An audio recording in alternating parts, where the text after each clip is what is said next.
Panorama group, जो सोचता है वो करता है।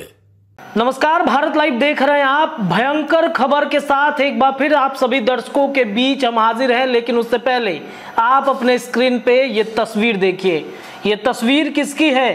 ये तस्वीर है एक पूर्व सीएम की और एक वर्तमान सीएम की, यानी कि बिहार के मुख्यमंत्री नीतीश कुमार और पूर्व सीएम वर्तमान में केंद्रीय मंत्री और सांसद जीतन राम मांझी की तस्वीर है। ये दोनों कुछ महीने पहले एक दूसरे के बड़े धुरंधर और धूर विरोधी जो दुश्मन थे वो बन गए थे, लेकिन नरेंद्र मोदी का कमाल देखिए कि नरेंद्र मोदी ने इन दोनों को कैसे मिलवाया है। और मिले भी तो ऐसे मिले कि नरेंद्र मोदी को डैमेज करने की तैयारी में मिले।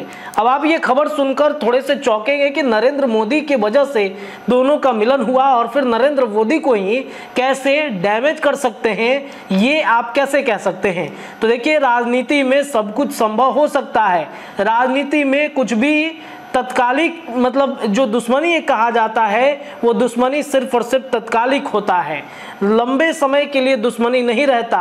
क्योंकि राजनीति में अगर आप दुश्मनी निभाने लगेंगे तो समझिए आपके राजनीतिक करियर की समाप्ति है।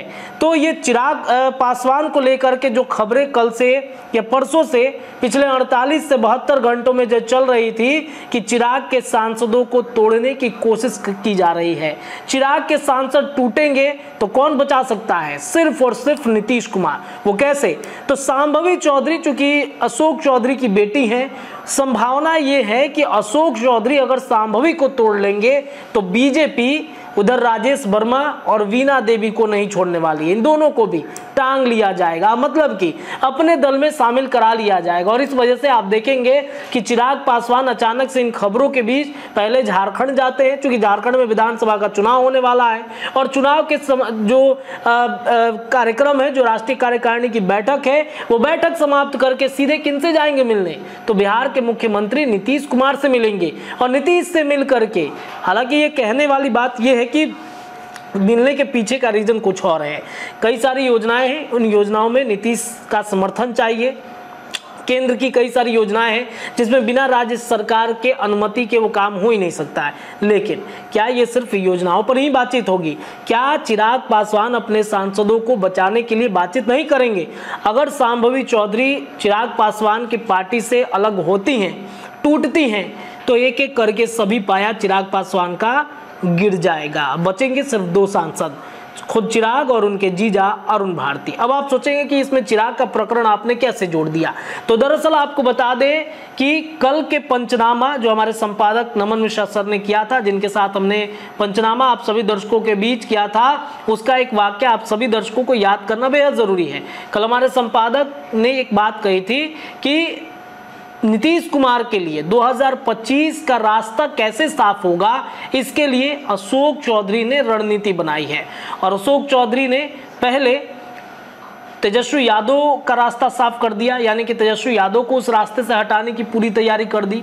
और 2020 में जो चिराग पासवान नीतीश कुमार को लगभग सभी सीटों पर डैमेज कर चुके थे, उनको अब एक कर दिया। किसके माध्यम से? तो अपनी बेटी को का टिकट जो है वो दिला दिया चिराग पासवान की पार्टी से। अब चिराग पासवान पर कहीं ना कहीं एक जो आप कहे कि मतलब शिकंजा कसने के लिए कहीं ना कहीं एक धार बनाया गया है शांभवी चौधरी को, और ये कहीं ना कहीं एक बड़ी रणनीति का हिस्सा हो सकता है। तो चिराग और नीतीश कुमार अब एक हो चुके हैं। दोनों के बीच जो भी नीतियों को लेकर विरोध था, अब वो विरोध नहीं है, ये विरोध अब एक हो चुका है। कल हमने एक खबर किया था कि इस खबर में ये बताया था कि चिराग और नीतीश की बोली एक हो रही है। चिराग और नीतीश की जो योजनाएं हैं या फिर जो उनकी केंद्र की मोदी सरकार से जो विरोध है वो भी एक होते चला जा रहा है। पहले वक्फ बोर्ड कानून पर चिराग नहीं बोलते थे, लेकिन नीतीश कुमार की वजह से उनको बोलना पड़ा, क्योंकि नीतीश कुमार ने मुसलमानों के साथ एक बैठक की है और वही मुसलमान चले गए थे चिराग पासवान से मिलने के लिए और उन्होंने कहा कि आप केंद्र में मंत्री हैं, मोदी के हनुमान हैं, तो आप मोदी जी को जाके ये बात समझाइए कि वक्फ बोर्ड कानून को कैसे संशोधित ना करें। वक्फ बोर्ड कानून में अगर संशोधन करते भी हैं तो उससे हमारा नुकसान ना हो।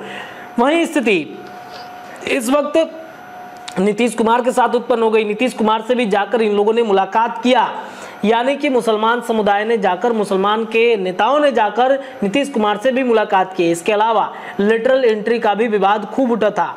इसके अलावा कोटा विद इन कोटा का मामला, इस पर भी चिराग पासवान नीतीश कुमार के साथ हो गए थे। तो ये दोनों अब साथ हो गए हैं। दूसरे तरफ अब जीतन राम मांझी को एक साथ करने की तैयारी नीतीश कुमार कर रहे हैं।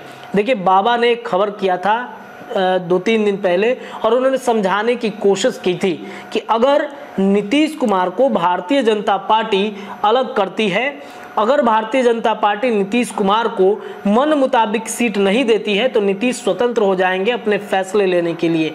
दरअसल नीतीश कुमार, चिराग पासवान, जीतन राम मांझी और उपेंद्र कुशवाहा से मिलकर एक रणनीति तय कर रहे हैं। पिछली बार अगर चुनाव की बातचीत करें तो नीतीश कुमार की सीटों को लेकर जैसे ही चिराग पासवान की पार्टी ने डैमेज किया, अब तो चिराग साथ आ गए हैं। अब तो चिराग नीतीश कुमार के साथी बन गए हैं। देखिए, लोकसभा की परिस्थितियां कुछ और थी।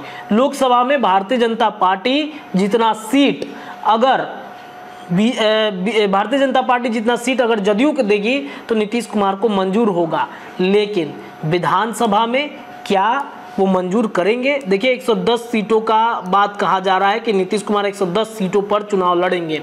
तो क्या 110 सीटों पर बीजेपी मानने के लिए तैयार होगी? क्या बीजेपी के अलावा चिराग मानने को तैयार होंगे? क्या चिराग के अलावा जीतन राम मांझी मानने को तैयार होंगे? क्या उपेंद्र कुशवाहा मानेंगे? तो नीतीश ने सोचा कि क्यों ना इन सब को, जो सीटों को लेकर के हो हंगामा कर सकते हैं, क्यों ना इन सब को अपने साथ जोड़ लिया जाए। सीट पर अगर नीतीश की बात नहीं बनती है तो इन सब को एकजुट करके अपनी एक नई रणनीति नीतीश कुमार बना सकते हैं। तब भारतीय जनता पार्टी क्या करेगा? देखिए, प्रशांत किशोर को भारतीय जनता पार्टी ने बैरो खिलाड़ी के रूप में खड़ा कर दिया है।